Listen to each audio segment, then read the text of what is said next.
What in the... Oh. Ladies and gentlemen, we're finally tearing into this thing.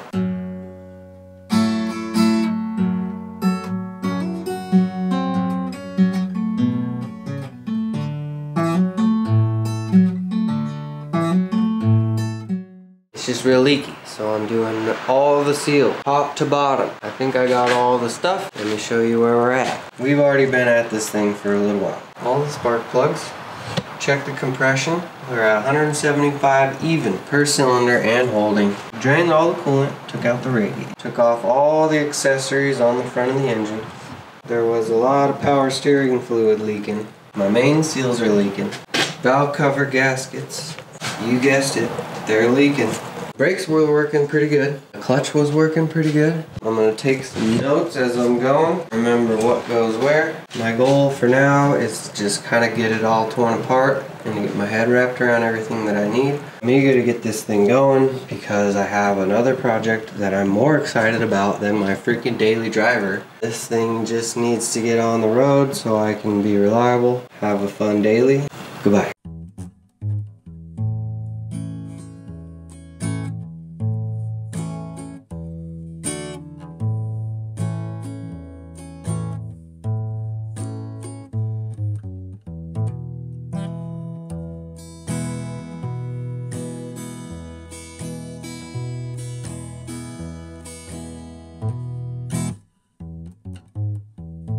Throttle body, 4 bolts, they were all the same. There was a gasket on the back and these 2 water hoses that were running through this bottom thing. I don't know why they did that, but it was there and it was all junked up, so happy to get this off. Keep going. Give you a good look down in there. You can see, maybe I'll figure it out later.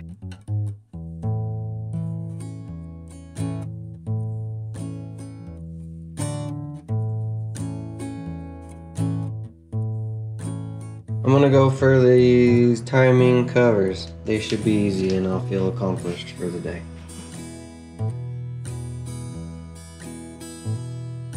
Alright, so this first top left cover came off pretty easily. I believe there was a bolt coming off the stud here, then a couple of bolts.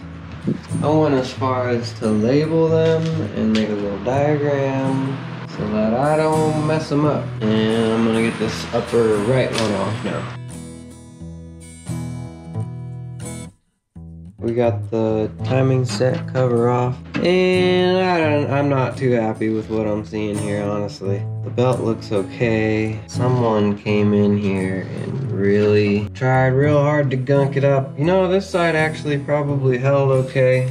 Definitely all gunked up down there. I think the main leak here, this part of the valve cover was leaking. It leaked all down the engine, all over everything, and it blew all the oil back into the timing set, everything that's supposed to be in there and covered, and it just doesn't look good. This is gonna take a lot to clean and to get all the pookie off. I really didn't even want to mess with the heads too much, so hopefully when I get the valve covers off we don't find any more surprises, but this isn't looking as nice as I would like, that's for sure.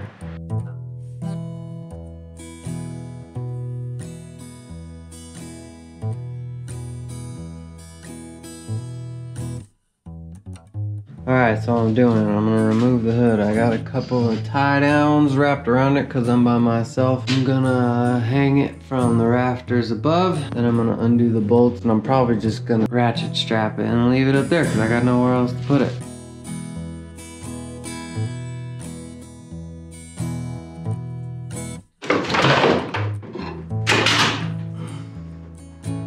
That ain't bad.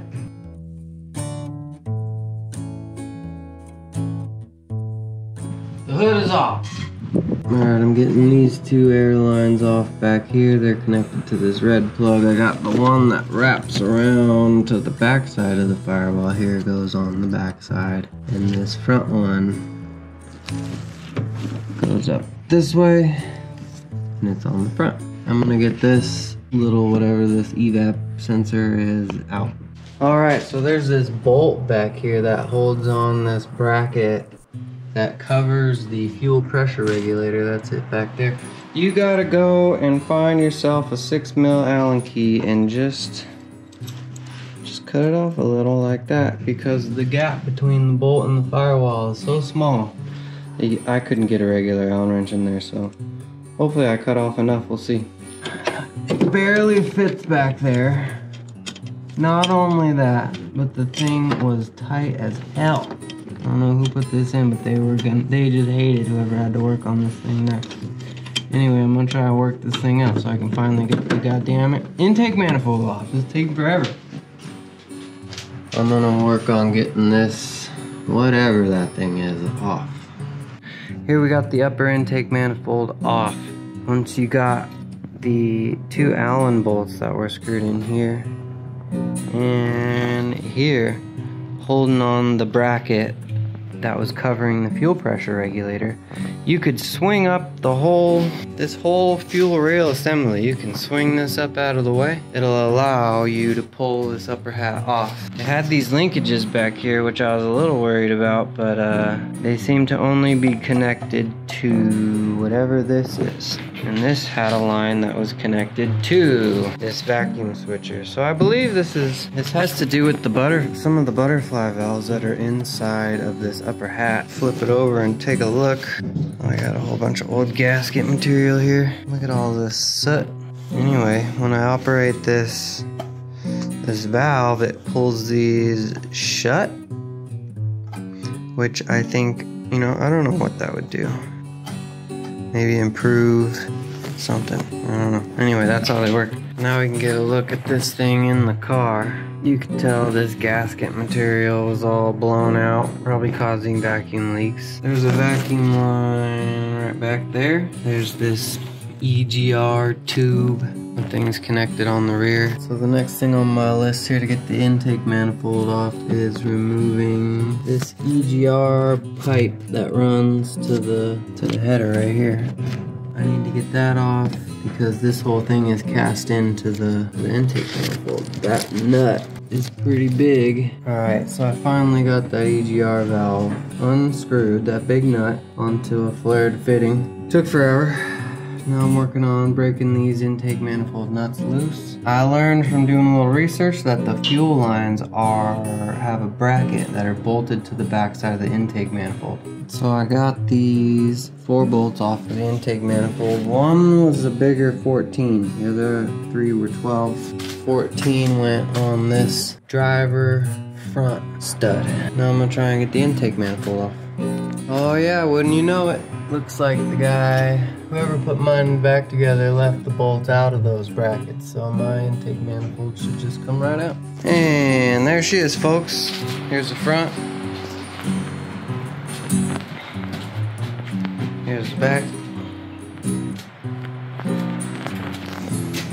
Here's where that EGR threads into. There's a couple of threads back here that you might have your fuel lines connected to. Mine were unbolted. Got some oil down in there. That's not good. Those little fuel lines back there, what you need to know about. And this EGR pipe. And the 4 bolts. And let's show you the engine bay. We got decent amount of oil down in the valley. Oh yeah. I don't know what that plug is. I'm not plugged into nothing. This wiring harness runs underneath the intake manifold, which is annoying. It's got these gaskets here. Were not in great shape. Probably leaking. Yeah, there's the bracket that holds the fuel lines onto the backside of the intake manifold. I don't blame whoever didn't put them back. Oh, there's a connector right there. I wonder what that does. There's a connector right there.